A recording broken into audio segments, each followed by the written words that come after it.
नमस्कार दोस्तों। अभिवादन स्वीकार करें। मैं आपका दोस्त डॉक्टर महेश जोशी। सभी को हरे कृष्णा। आज हम एक बहुत ही इम्पोर्टेंट टॉपिक लेकर आए हैं। आपने देखा होगा कि आपकी कुंडलियों के अंदर आपको कुछ एक ग्रह ऐसे नज़र आते हैं जो कि अपनी दशा और अंतर्दशा में आपको बेहतर रिजल्ट जिन्हें देना चाहिए, मगर जब दशा गुजर जाती है आप लौट कर देखते हैं तो पाते हैं कि उन्होंने आपको उतने बेहतर रिजल्ट नहीं दिए जिस तरीके के रिजल्ट आप एक्सपेक्ट कर रहे थे।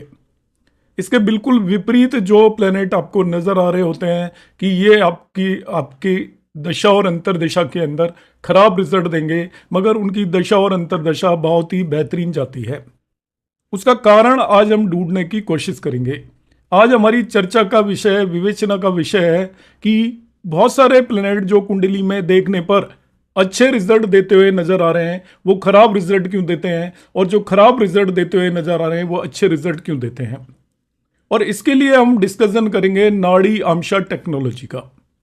नाड़ी आमशा एक टेक्निक है जिसके अंदर हम नाड़ी आमशा निकालेंगे हर एक ग्रह का, और उसके बेसिस पर हम डिसाइड करेंगे कि आपकी दी हुई कुंडली के अंदर कौन सा ग्रह आपका बेहतर है और कौन सा ग्रह खराब है। आप एंड तक वीडियो को देखिए। इसके अंदर मैं एंड में बताऊंगा जो ग्रह आपका खराब है उसके लिए आप कौन से सात्विक उपाय कर सकते हैं। सात्विक वर्ड मैंने इसलिए बोला है, दो तरीके के उपाय होते हैं, एक तांत्रिक उपाय होते हैं, एक सात्विक उपाय होते हैं। गृहस्थ व्यक्ति सात्विक उपाय आराम से कर सकता है। तांत्रिक उपायों के लिए एक गहन साधना की जरूरत पड़ती है, तो उन उपायों को जनरली मैं बताता नहीं हूं। तो आज का जो मेरा विषय है, जो टॉपिक है, वो है एप्लीकेशन ऑफ नाड़ी आमशा। इससे हम D150 चार्ट, D150 चार्ट भी बना सकते हैं जो जनरली वैदिक एस्ट्रोलॉजी में यूज नहीं किया जाता। सो एप्लीकेशन ऑफ नाड़ी आमशा to know good and bad planets in your kundli and remedies. तो आपकी कुंडली के कौन से ग्रह अच्छे होंगे आपके लिए, कौन से ग्रह खराब होंगे, वो नाड़ी आमशा टेक्निक से मैं आपको बताना सिखाऊंगा। जिन भी दोस्तों ने अभी तक चैनल सब्सक्राइब नहीं किया है वो चैनल सब्सक्राइब कर लें, और यदि आपको वीडियो पसंद आता है, वीडियो के बारे में आपके जो भी व्यूज हैं वो आप जरूर दें। अब हम शुरू कर लेते हैं आज के टॉपिक को कि किस तरीके से आपकी कुंडली में आप देख पाएंगे कि कौन से ग्रह शुभ या अच्छे रिजल्ट देने वाले हैं और कौन से ग्रह आपकी कुंडली में खराब रिजल्ट देने वाले हैं। इसको रूल्स को याद करने के लिए सबसे पहले हम इन प्लैनेट्स को दो पार्ट में डिवाइड करेंगे। कुछ प्लैनेट को मेल प्लैनेट्स या पुरुष ग्रह बोलते हैं। पुरुष ग्रह कौन कौन से ग्रह हैं? वो है आपका सूर्य, मार्स मीन्स मंगल, मरकरी मीन्स बुध, जुपिटर मीन्स गुरु, सैटर्न मीन्स शनि, और यहां पर ये राहु गलती से लिखा हुआ है केतु। राहु पुरुष ग्रह नहीं होता, इसको मैं करेक्ट कर देता हूं, ये राहु नहीं होता है पुरुष ग्रह।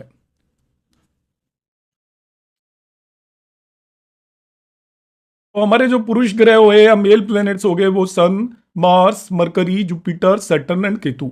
इन्हें याद रखने की जरूरत नहीं है। जो फीमेल प्लैनेट्स या स्त्री ग्रह हैं वो केवल तीन हैं, उन्हें आप याद रख लीजिए। वो आपका मून मीन चंद्रमा, वीनस मीन शुक्र और राहु, ये तीन स्त्री ग्रह हैं। इनके अलावा बाकी 6 ग्रह पुरुष ग्रह हैं। इनका हम उपयोग करेंगे, यूज करेंगे नाड़ी आमशा टेक्निक के अंदर।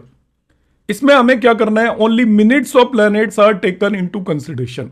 आप जब उसका लॉन्गिट्यूड या भूगांश देखोगे, हर एक प्लैनेट की एक डिग्री होती है, आपने कुंडली में देखा होगा। किसी हर एक 9 के 9 प्लैनेट्स की कुछ डिग्री और मिनट्स होती है, साथ में वो किसी न किसी राशि में होते हैं। तो आप डिग्री और मिनट्स में केवल यहाँ हम मिनट्स का उपयोग करेंगे। इसमें D150 चार्ट का कंसेप्ट है। नाड़ी आमशा निकालने के लिए एक राशि को 1 से 50 भागों में डिवाइड किया जाता है। जब एक राशि को 1 से 50 भागों में डिवाइड करेंगे तो एक राशि में 30 डिग्री होती है। एक जो डिग्री होती है उसको 5 इक्वल पार्ट्स में डिवाइड किया जाता है। एक डिग्री मतलब 60 मिनट को 5 पार्ट में डिवाइड करने पर आपको एक नाड़ी आमशा मिलता है। मैं अभी इसको समझाऊंगा किस तरीके से हमें इसे लेना है। तो हम यहां पर केवल प्लैनेट्स की मिनट्स को यूज करेंगे, ना ही उनके साइन को यूज करेंगे, ना ही उनकी डिग्री को यूज करेंगे नाड़ी आमशा कैलकुलेट करने के लिए। यहां पर हम क्या करते हैं, देखिए 60 minutes are divided into 5 equal parts. 60 minute को या एक डिग्री को 5 बराबर बराबर हिस्सों में डिवाइड कर देते हैं। ऐसे आपको एक राशि का 150वां भाग मिल जाता है, उसे एक नाड़ी आमशा बोलते हैं। तो एक नाड़ी आमशा की जो वैल्यू होती है वो होती है 12 मिनट्स। एक नाड़ी आमशा की जो वैल्यू होती है वो कितनी होती है, ओनली 12 मिनट्स।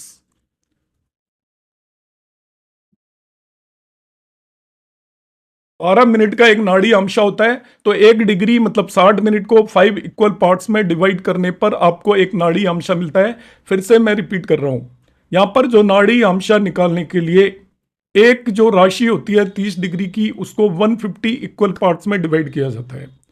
तो 1 डिग्री को 5 पार्ट में डिवाइड किया जाता है। 1 डिग्री 60 मिनट की होती है, तो 60 मिनट को 5 पार्ट में डिवाइड किया जाता है। तो ऐसा जो एक हिस्सा मिलता है उसको एक नाड़ी आमशा बोलते हैं। तो एक नाड़ी आमशा की वैल्यू 12 मिनट्स होती है केवल।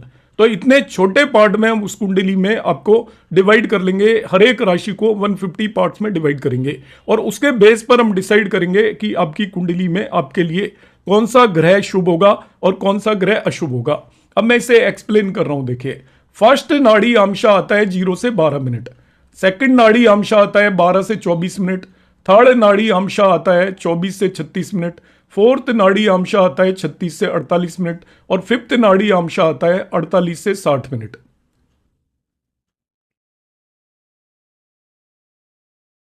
हमने 60 मिनट्स को 5 बराबर हिस्सों में डिवाइड कर लिया और उनको हमने नंबर दे दिया है 0 से 12 ये पहला नाड़ी आमसा, 12 से 24 दूसरा नाड़ी आमसा, 24 से 36 तीसरा, और 36 से 48 चौथा नाड़ी आमसा, और 48 से 60 पांचवा नाड़ी आमसा।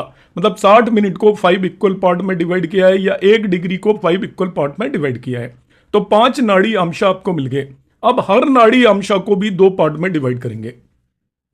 आपको पता है हर एक नाड़ी आमसा 12 मिनट का है, तो हर एक नाड़ी आमसा का जो पहला हिस्सा होगा 0 से 6 फर्स्ट 6 मिनट्स, उसको फर्स्ट हाफ बोलेंगे, और 6 से 12 मिनट को हम सेकंड हाफ बोलेंगे। तो ये पहले नाड़ी आमसा को 2 पार्ट में डिवाइड कर दिया। तो 0 से 6 फर्स्ट हाफ आ रहा है, 6 से 12 सेकंड हाफ आ रहा है। इसी तरीके से जो सेकंड नाड़ी आमसा है वो 12 से 24 मिनट है, इसको 2 हिस्सों में डिवाइड कर देंगे। तो 12 से 18 मिनट को फर्स्ट हाफ बोलेंगे, और 18 से 24 मिनट को सेकंड हाफ बोलेंगे। एक एक हाफ 6 मिनट का होगा। तीसरा नाड़ी आमसा शुरू हो रहा है 24 मिनट से 36 मिनट तक, तो इसका पहला हिस्सा होगा, फर्स्ट हाफ होगा 24 से 30 मिनट, और दूसरा हाफ होगा 30 से 36 मिनट, 6-6 मिनट का एक हाफ होगा। चौथा नाड़ी आमसा आ रहा है 36 मिनट से लेकर 48 मिनट तक, तो इसका पहला हाफ होगा 36 से 42 मिनट 6 मिनट का, और दूसरा होगा 42 से 48 मिनट, उसको हम सेकंड हाफ बोलेंगे। इसी तरीके से जो फिफ्थ नाड़ी आमसा है वो 48 से 60 मिनट का है, उसका जो पहला हिस्सा होगा वो 48 से 54 मिनट का होगा, उसको फर्स्ट हाफ बोलेंगे, और 54 से 60 मिनट का होगा, उसको सेकंड हाफ बोलेंगे। अब मैं यहां पर इस चीज को रिपीट कर देता हूं, क्योंकि नई बात है, बहुत लोगों को समझ में आने में डिफिकल्टी होती है आसान, एंड में आपको बहुत आसान लगेगी। कि हम क्या करते हैं, यहां पर हर एक राशि को नाड़ी आमशा निकालने के लिए 150 इक्वल पार्ट में डिवाइड किया जाता है। एक राशि 30 डिग्री की होती है, तो 150 इक्वल पार्ट का मतलब उसकी हर एक डिग्री को 5 भागों में डिवाइड किया जाता है। 1 डिग्री होती है 60 मिनट की, तो 60 मिनट को 5 भागों में डिवाइड करते हैं, तो एक भाग मिलता है 12 मिनट का। उस 12 मिनट के एक भाग को एक नाड़ी आमशा बोलते हैं। तो 60 मिनट के पीरियड को 5 इक्वल पार्ट में हम डिवाइड कर देते हैं।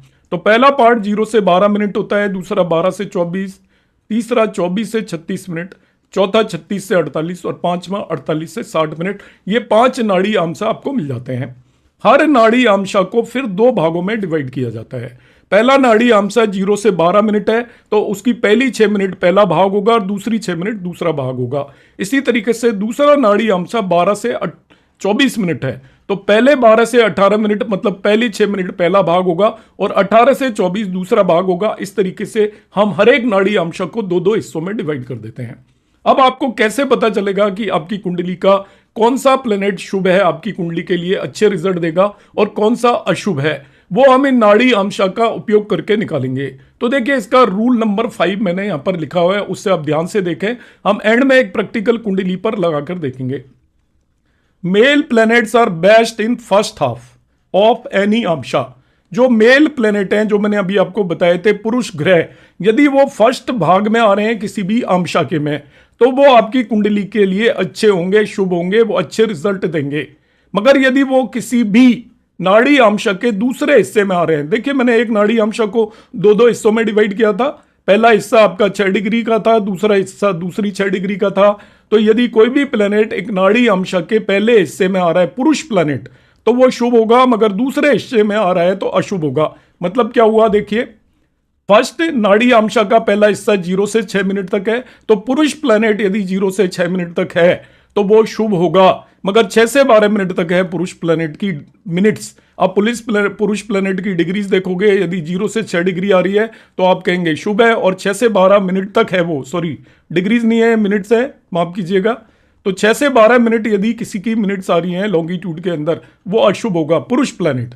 ऐसे ही 12 से 18 मिनट है यदि उसकी मिनट्स में, तो वो शुभ होगा, मगर 18 से 24 है तो अशुभ होगा। ऐसे ही 24 से 30 मिनट है यदि किसी पुरुष प्लैनेट की मिनट्स, तो वो शुभ होगा, मगर 30 से 36 है तो अशुभ होगा। इसी तरीके से हम इसको निकालते रहेंगे। किसी भी नाड़ी आमशा के पहले हाफ में, फर्स्ट हिस्से में जो पुरुष ग्रह है वो शुभ होगा, मगर दूसरे हिस्से में है तो वो अशुभ होगा। मगर जो स्त्री ग्रह है उसके लिए रूल डिफरेंट है आपका, स्त्री ग्रह के लिए बिल्कुल अपोजिट हो जाता है। स्त्री ग्रह आपकी किसी भी नाड़ी आमशा के सेकंड हाफ के अंदर शुभ होगा, मगर फर्स्ट हाफ के अंदर वो अशुभ होगा।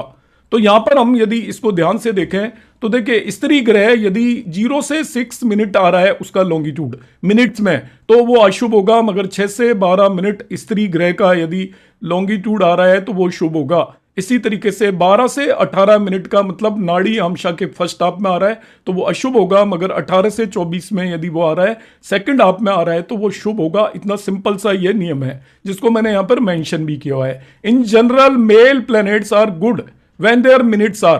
तो अब आप देखिए, इसको मैंने सम अप करके और भी ब्रीफ कर दिया है, आपको ज्यादा कुछ करना नहीं है। 6 की टेबल याद कर लीजिएगा, 0 से 6 मेल प्लैनेट है यदि, तो उसकी 0 से 6 डिग्री है तो वो शुभ, मिनट है तो शुभ होगा। 12 से 18 पर शुभ होगा, 6 से 12 अशुभ, 12 से 18 फिर शुभ। यदि उसकी मिनट 24 से 30 है तो वो शुभ होगा, 30 से 36 है तो अशुभ होगा। 36 से 42 मिनट है यदि तो वो शुभ होगा, और 42 से 48 है तो अशुभ होगा। 48 से 54 है तो शुभ होगा, और 54 से 60 है तो अशुभ होगा। तो 6 की टेबल आप याद रख लीजिए, 0 से 6 शुभ है मेल प्लैनेट, 6 से 12 अशुभ है, 12 से 18 शुभ है, 18 से 24 मिनट है तो अशुभ है, 24 से 30 शुभ है, और 30 से 36 अशुभ है। इसीलिए इसी तरीके से जो फीमेल प्लैनेट हैं या स्त्री प्लैनेट हैं उनमें क्या हो जाएगा, वो 0 से 6 अशुभ होंगे, मगर 6 से 12 मिनट यदि उनकी मिनट्स हैं तो वो शुभ हो जाएंगे। 12 से 18 अशुभ होंगे, मगर 18 से 24 शुभ हो जाएंगे। 24 से 30 मिनट अशुभ होंगे, मगर 30 से 36 मिनट वो शुभ हो जाएंगे। अल्टरनेटिवली देखना है। तो आपको 6 की टेबल याद रखिए, 0 से 6 पुरुष प्लैनेट शुभ होगा, 6 से 12 स्त्री प्लैनेट शुभ होगा, 12 से 18 पुरुष प्लैनेट शुभ होगा, 18 से 24 स्त्री प्लैनेट शुभ होगा। अब ये एंड में आप इन चीजों को याद रख सकते हैं। कहां से आया है वो मैं इनिशियली आपको बता चुका हूं। अब मैं आपको एक कुंडली पर आपको देखकर लगाकर बताता हूं कि हम किस तरीके से पता करेंगे कौन से प्लैनेट शुभ है इस कुंडली में, कौन से नहीं है। ये मैं अभी 16 दिसंबर को जब वीडियो बना रहा हूं 18:06 पर दिल्ली का है। ये मैंने अभी जिस भी बच्चे का जन्म हुआ होगा उसकी ये कुंडली यहां पर बन गई है।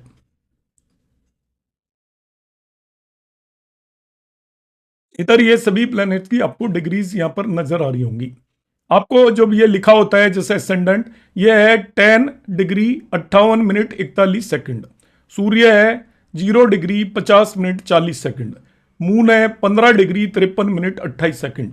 आपको क्या करना है, ना तो सेकंड्स देखनी है ना डिग्रीज देखनी है, केवल मिनट पर आप फोकस करेंगे बस। उसकी मिनट्स देखनी है आपको केवल। तो जैसे मैं देखता हूं सूर्य है, तो सूर्य की आपकी मिनट्स आ रही हैं 50। ये पुरुष प्लेनेट है। तो सूर्य के केस में मैंने क्या बताया था, पुरुष प्लेनेट है, आपको पता है सूर्य, शुक्र, चंद्रमा और राहु के अलावा सभी पुरुष प्लेनेट हैं। यदि पुरुष प्लेनेट किसी भी नाड़ी आमशा के पहले हाफ में आते हैं तो वो शुभ होंगे। अब देखिए, ये आपका 50 डिग्री, यदि आपको मैंने जो बताया था अभी, आप नाड़ी आमशा देखोगे तो 5th नाड़ी के अंदर आता है वो। ये देखिए 5th नाड़ी के अंदर आएगा 50 डिग्री। 5th नाड़ी आमशा में आएगा 48 से 60, और उसके पहले हाफ में आएगा 48 टू 54 मिनट। तो सूर्य की 50 मिनट्स थी तो वो फर्स्ट हाफ में आ रहा है। पुरुष प्लेनेट जो फर्स्ट हाफ में होगा वो मैंने आपको बताया था शुभ माना जाएगा। तो इस कुंडली के लिए सूर्य शुभ हो गया, यहां पे सूर्य शुभ हो गया उस कुंडली के लिए। अब मैं देखूंगा चंद्रमा। चंद्रमा 53 डिग्री पर आ रहा है। देखिए चंद्रमा 53 डिग्री पर आ रहा है। ये स्त्री प्लेनेट है, और ये 5वें आमशा के फर्स्ट हाफ में आ रहा है। पांचवा आमशा शुरू होता है 48 से 60 डिग्री पर खत्म होता है। 48 से 54 डिग्री उसका पहला हिस्सा है, 54 से 60 डिग्री उसका दूसरा हिस्सा है। तो यहां पर वो मिनट्स, तो 53 मिनट जो यहां पर आ रहा है वो पहले हिस्से के अंदर आ रहा है। केवल मिनट्स आपको देखनी है, ना डिग्री देखनी है, ना सेकंड देखनी है। तो यदि कोई भी आपका स्त्री ग्रह या फीमेल प्लेनेट किसी भी नाड़ी आमशा के फर्स्ट हिस्से में आता है तो अशुभ हो जाता है। तो चंद्रमा इसके लिए अशुभ हो गया। आपको ना लॉर्डशिप देखने की जरूरत पड़ी है, ना उनका प्लेसमेंट देखने की जरूरत पड़ी है। अब मैं देखता हूं यहां पे मार्स, और मार्स 20 मिनट्स पर यहां पे इसके अंदर दिया हुआ है। तो 20 मिनट्स को मैं किस तरीके से देखूंगा, ध्यान से देखिए। तो 0 से 12 तक आपको पता है पहला नाड़ी अंश आएगा, एंड 12 से 14 तक दूसरा नाड़ी अंश आएगा। तो ये दूसरे नाड़ी अंश में गया। अब 12 से लेके 18 तक उसका फर्स्ट हाफ आएगा, एंड 18 से 24 मिनट तक सेकंड हाफ आएगा।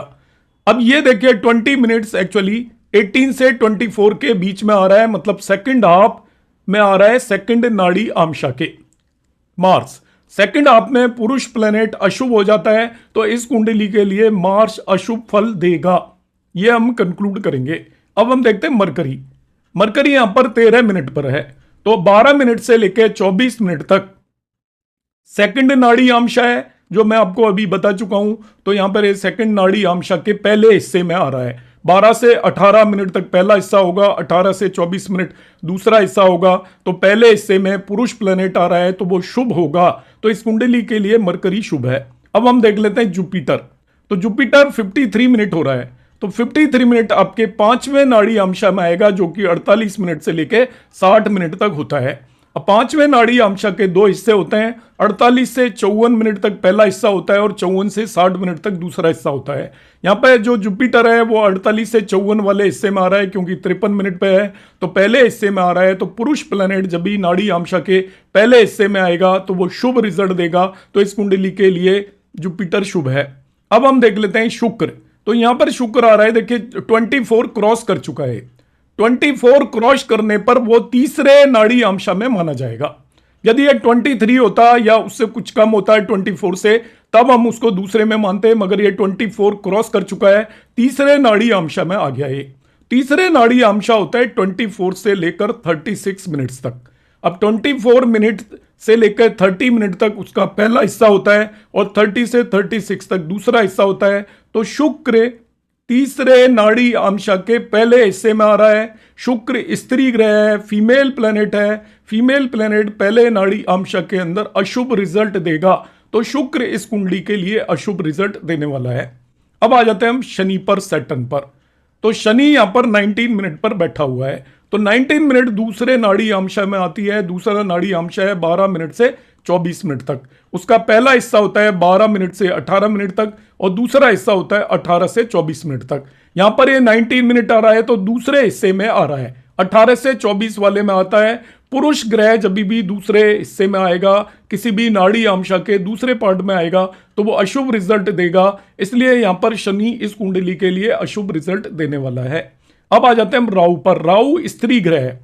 राहु स्त्री ग्रह मैंने आपको बताया था, मून, वीनस और राहु। अब ये 29 मिनट से है। 29 मिनट का मतलब ये तीसरे नाड़ी आमशा में आ रहा है, जो कि 24 मिनट से लेके 36 मिनट तक होता है। तीसरे नाड़ी आमशा का जो पहला भाव है वो होता है, पहला हिस्सा 24 मिनट से लेके 30 मिनट तक। तो ये 29 मिनट है, तो वो पहले हिस्से के अंदर आ रहा है। तो जब भी स्त्री या फीमेल प्लेनेट किसी भी नाड़ी आमशा के पहले हिस्से में आए तो वो अशुभ रिजल्ट देता है। तो यहां पर ये अशुभ रिजल्ट आपको देगा। अब केतु है, वो केतु भी 29 मिनट्स पर ही है। जब केतु आपका 29 मिनट्स पर है यहां पर, तो केतु के केस में आपको क्या देखना है, केतु क्योंकि पुरुष ग्रह है, ये तीसरे नाड़ी आमशा में आएगा, 24 से लेके 36 मिनट के बीच में है। अब 24 से 36 मिनट के बीच में ये आ रहा है, तो इसका मतलब 24 से 30 मिनट उसका पहला हिस्सा होगा। तो ये आपके तीसरे नाड़ी आमशा के पहले हिस्से में है। पुरुष ग्रह किसी भी नाड़ी आमशा के पहले हिस्से में आपके पॉजिटिव या बेटर रिजल्ट देते हैं, तो केतु इस कुंडली के लिए शुभ ग्रह देगा। तो दोस्तों, इस तरीके से हम किसी भी कुंडली में कौन सा प्लेनेट नाड़ी टेक्निक के हिसाब से बेटर रिजल्ट देने वाला है। विद इन नो टाइम हम कैलकुलेट कर लेंगे। बहुत ही आसान टेक्निक है, इनिशियली समझने में थोड़ा कॉम्प्लिकेट लगती है मगर बहुत ईजी है। इसमें हम केवल मिनट्स का उपयोग करते हैं। 1 मिनट को हम 5 हिस्सों में डिवाइड कर लेते हैं, 0 से 12, 12 to 24, 24 to 36, 36 to 48 and 48 to 60, और उन 5 हिस्सों को भी 2-2 हिस्सों में डिवाइड कर लेते हैं। पुरुष प्लैनेट इन 5 में से किसी भी पहले हिस्से में आ जाएं तो वो शुभ होते हैं और दूसरे हिस्से में आ जाएं तो अशुभ होते हैं। स्त्री प्लैनेट के केस में बिल्कुल उल्टा है। अब यहां पर मैं माफी चाहूंगा यदि कहीं मैं मिनट्स की जगह डिग्री बोल गया हूं या कोई मिस्टेक जल्दी जल्दी बताने में कोई मिस्टेक रह गई हो तो आप उसको समझ सकते हैं। जो बेसिक कंसेप्ट है वो उम्मीद है आपको अच्छे से समझ में आ गया होगा। कहीं पर मैंने कोई शब्द यदि यहां पर गलत बोल दिए हो, कोई नंबर गलत बोल दिए हो, मिनट्स की जगह 1-2 जगह मैं डिग्री बोल गया था, डिग्री की जगह मिनट्स बोल गया हूं, तो वो आप समझ सकते हैं क्योंकि बेसिक कंसेप्ट उम्मीद है आपको यहां पर समझ में आ गया होगा। अब मैं यहां पर इसी के अंत में, यदि आपको पता लग गया कि आपकी इस कुंडली के अंदर कोई भी ग्रह अशुभ रिजल्ट देता हुआ नजर आ रहा है, अब अशुभ रिजल्ट देता हुआ नजर आ रहा है तो उसकी क्या रेमेडीज है। मेरी रेमेडीज बड़ी सिंपल होती है। मैं कोई भी रेमेडीज में किसी का एक पैसा भी खर्च करवाना नहीं चाहता। जिसमें आपका पैसा खर्च होता है वो रेमेडी आपके काम नहीं आएगी, ये आप मान लीजिए। आपको कोई किसी भी तरीके के उपाय यदि बता रहा है और उसमें आपका कुछ भी एक भी पैसा खर्च होता है, क्योंकि पैसे से कभी रेमेडीज नहीं होती। रेमेडीज होती हैं आपके फिजिकल काम से, आपके शारीरिक प्रयत्न से, मानसिक प्रयत्न से। जिसमें पैसे खर्च होने हैं, किसी को आपने कुछ दे दिया तो वो तो आपकी वेल्थ है तो आप दे पाएंगे, उससे कोई भी रेमेडी नहीं होती। इस चीज को अपने माइंड के अंदर बिठा लें, आप बिल्कुल ठोस तरीके से बिठा लें। क्योंकि मैं भी एक एस्ट्रोलॉजर हूं और भी एस्ट्रोलॉजर हैं, तो हर एक लोगों के वेस्टेड इंटरेस्ट होते हैं, इस वजह से वो खर्चीले आपको उपाय बताते हैं। ये मैं आपको रेमेडीज बता रहा हूं यहां पर। यदि आपका मून प्रभावित है, पता लगा मून इस नाड़ी टेक्निक से आपकी कुंडली के लिए खराब है, तो आप शिवलिंग पर आपका जल अर्पण करें, उसके अंदर थोड़ा दूध ले लें और आप जो भी शिवलिंग की पूजा करते हैं, इंडिया के अंदर सब लोग जानते हैं किस तरीके से हम शिवलिंग पर पानी चढ़ाते हैं। सोमवार के दिन आप व्रत रख सकते हो, ये सबसे आसान टेक्निक है। ओम सोम सोमाय नमः का आप 108 बार पाठ कर सकते हैं और जिंदगी भर करते रहें। आपको पता लग गया आपका चंद्रमा वीक है, कमजोर है इस टेक्निक से। दूसरी रेमेडीज की बात होती है मार्स या मंगल की। यदि आपको पता लगा मार्स आपका कमजोर है और आपको अच्छे फल नहीं देने वाला है, तो बहुत ही आसान टेक्निक है। आप मंगलवार का व्रत रखें और हनुमान चालीसा का पाठ करें। आपको इसके अलावा कोई भी आडंबर करने की आवश्यकता नहीं है। हनुमान चालीसा के पाठ से बड़ा कोई उपाय मंगल का हो नहीं सकता।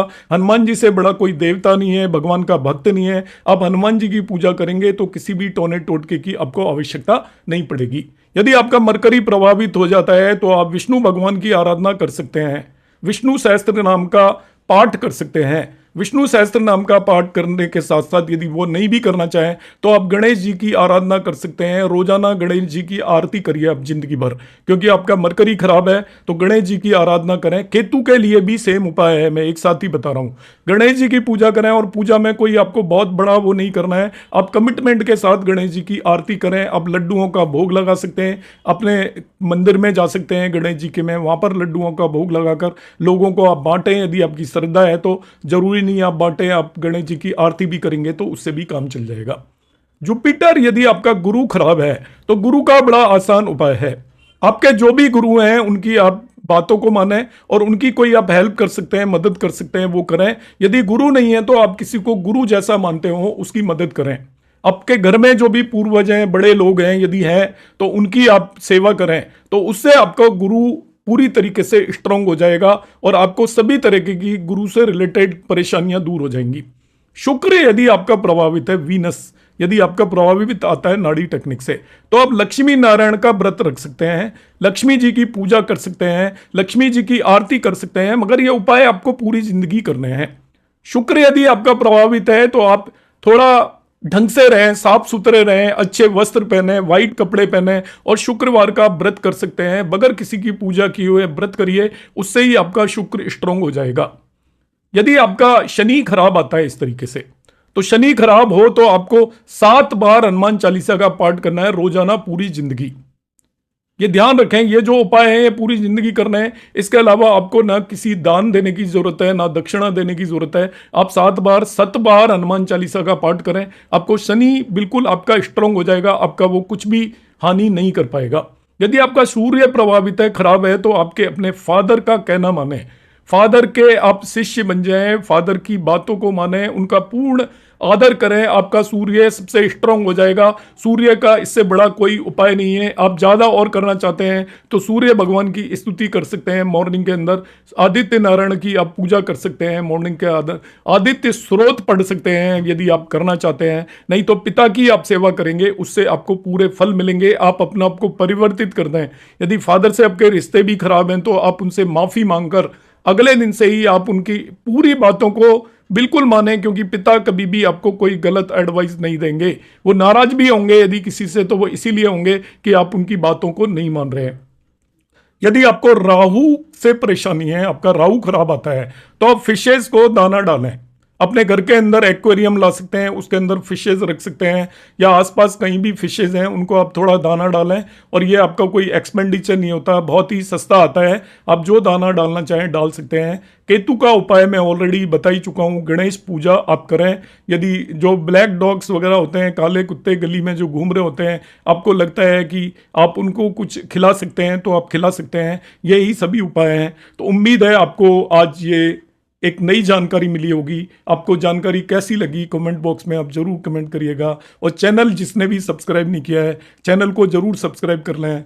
नमस्कार, धन्यवाद, जय श्री राम।